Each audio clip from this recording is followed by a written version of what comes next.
Olá, sexto ano. Hoje nós vamos trabalhar o último item do formações vegetais, mas nós vamos falar das formações vegetais alteradas de uma certa forma no Brasil e no mundo. Então, primeiramente, eu vou começar com esse texto, que é um texto complementar da atividade de vocês, que está na página 373. Então, veja bem, primeiro eu coloquei aqui para nós fazermos uma diferenciação entre o que é uma floresta tropical e uma floresta equatorial. Porque muitas vezes você fala assim, a floresta amazônica é uma floresta tropical, equatorial. Ok, então veja bem qual é a diferença. Florestas tropicais e equatoriais, na verdade, a diferença entre elas é muito pequena. Por quê? Porque o nome muda dependendo de onde a floresta está localizada. Se ela está perto da linha do Equador, ela é uma floresta equatorial, ou mais está entre o trópico, tá? Perto do trópico, e entre a parte aí temperada, ou entre os dois trópicos, ela é uma floresta tropical. Como a nossa floresta equatorial, que está uma parte da linha do Equador, é a floresta amazônica, mas ela também está num país que é tropical. Então, veja bem, é comum os dois termos serem usados como sinônimos. Aqui você tem uma parte da floresta, né, onde que você observa água, porque a floresta ela é a responsável por grande quantidade de água, principalmente aqui no Brasil. Né? Agora, as florestas tropicais e equatoriais coloca em perigo as plantas e animais quando ela é desmatada. Então, a perda da floresta, ela vai colocar a biodiversidade em risco. Então, veja bem, os biomas que existem nessas florestas, muitas vezes eles são específicos daquela região. Diversas espécies podem deixar de existir caso o habitat, a floresta, seja destruída. Quando esse tipo de floresta é desmatado, floresta tropical, floresta equatorial, o ciclo da água também é interrompido. A água da chuva é dispersada rapidamente, em vez de ficar armazenada nas plantas e ser devolvida à atmosfera aos poucos. Então, entra aí o ciclo da água, né? A água, ela vem através da precipitação da chuva ou da neve, ela fica acumulada principalmente nas grandes florestas, quando vem os raios solares muito intensos, aí a evapotranspiração acontece e ela volta para a forma de vapor para a atmosfera e depois volta novamente para a Terra, que é o ciclo da água, né? Então, veja bem, esse ciclo da água é interrompido se nós destruirmos, se desmatarmos as florestas tropical e principalmente equatorial. Então, o autor coloca isso aqui para nós como um alerta, né? Porque se tiver fim a chuva, a região vai sofrer com a seca. Então, por isso, é importantíssimo termos aí a preservação das nossas florestas. Ah, nós temos aqui também, quando esse tipo de floresta é desmatado, né, que é interrompido tudo, há uma perda muito grande. E aqui a gente vê um desmatamento, não é feito, essa foto foi tirada na ilha de Bornéu, na Ásia, um caminhão transporta madeira retirada da floresta. Nós temos também que a destruição das florestas afeta o meio ambiente do resto do planeta. Quando as florestas são queimadas, grande quantidade de dióxido de carbono são liberadas na atmosfera, o que contribui para um problema chamado aquecimento global.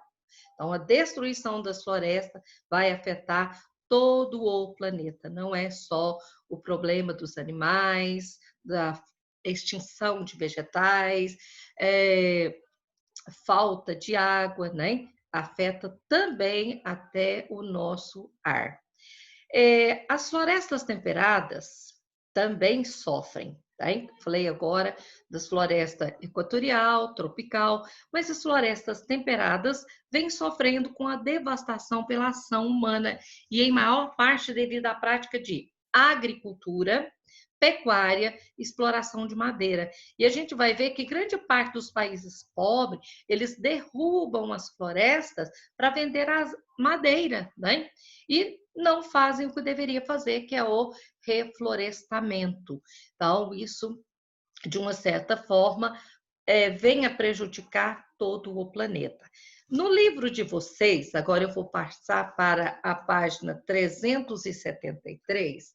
Então, no livro de vocês, tem aí o autor colocando um outro fator que prejudica a formação das florestas, que é o avanço da urbanização e também das indústrias, né? Além desses fatores que nós vimos nesse texto, agricultura, pecuária, exploração da madeira, nós temos na página 373 o autor trazendo também a urbanização, o crescimento da área urbana, o crescimento das cidades, o crescimento das indústrias, né?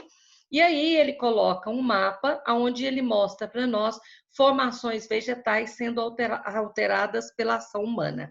E ele coloca aqui todas as vegetações que a gente estava estudando, a tundra, a floresta de coníferas, que é dentro da floresta temperada, a vegetação mediterrânea, estepes e pradarias, que são excelentes para a vegetação para a criação do gado, que é estepes e pradarias, é capins, né, de uma certa forma natural.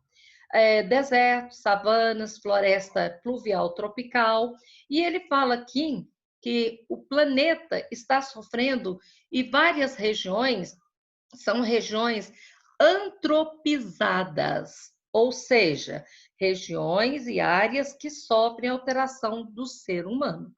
Então, regiões ou áreas antropizadas são áreas que vêm sofrendo aí a devastação, a alteração pela ação humana. E o autor coloca que o rápido crescimento dos centros urbanos, com o acompanhamento da extração da madeira, cortando as árvores, principalmente, afeta aí as florestas tropicais e equatoriais.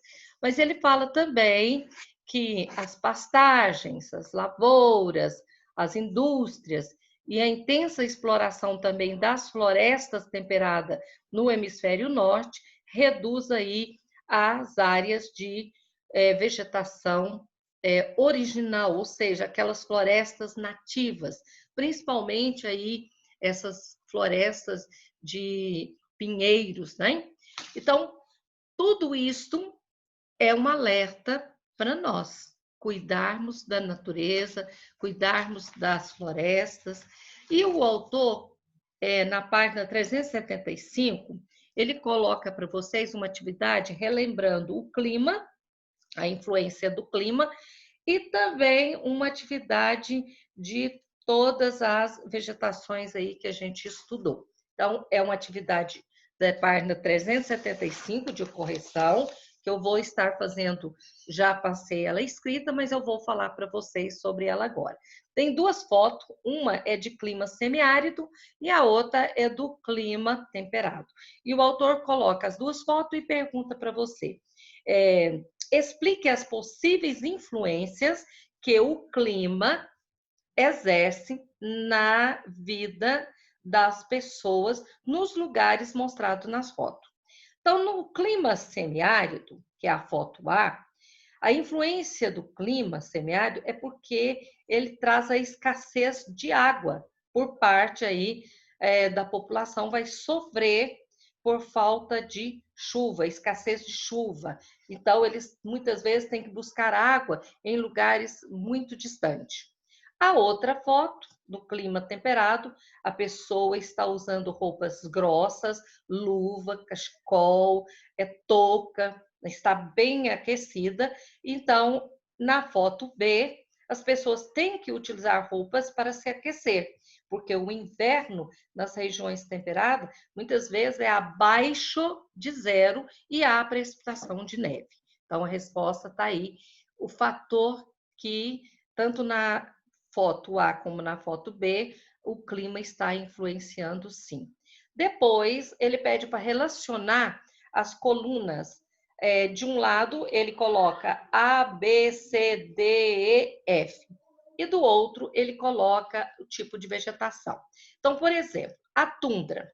A tundra desenvolve-se quando ocorre o degelo em regiões de clima polar.